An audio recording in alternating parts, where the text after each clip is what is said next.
Əlləriniz tez-tez keyiyirsə, bu sadəcə yorğunluq əlaməti olmaya bilər. Ən çox gördüyümüz səbəblərdən birisi karpal tunnel sindromudur. Burada şikayətlər daha çox gecə saatlarında olur, xəstəni yuxudan oyandırır.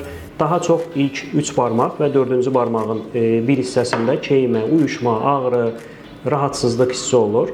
İkinci səbəb boyun yırtığı və yaxud da boyunda sinir sıxışmaları, yırtıq nəticəsində olan sinir sıxışmaları. Burada ağrının xarakteri bir qədər dəyişir.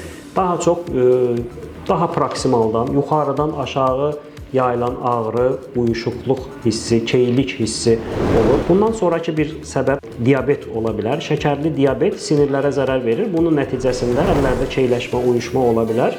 Digər bir səbəb isə digər periferik sinir zədələnmələridir, polineyropatiyalar və burada uyuşma ilə yanaşı əzələ gücsüzlüyü də ön planda ola bilər. Əgər əlinizdə uyuşma varsa, ən acil nəyə diqqət eləməlisiniz? Əl uyuşması, keyləşməsi ilə yanaşı, əgər üzdə asimetriya, nitqdə pozulma, vücudun bir tərəfində uyuşma, keymə total olaraq həm əldə, həm ayaqda varsa, mütləq həkimə müraciət edin. Bu beyin simptomlarıdır, yəni insult əlaməti ola bilər.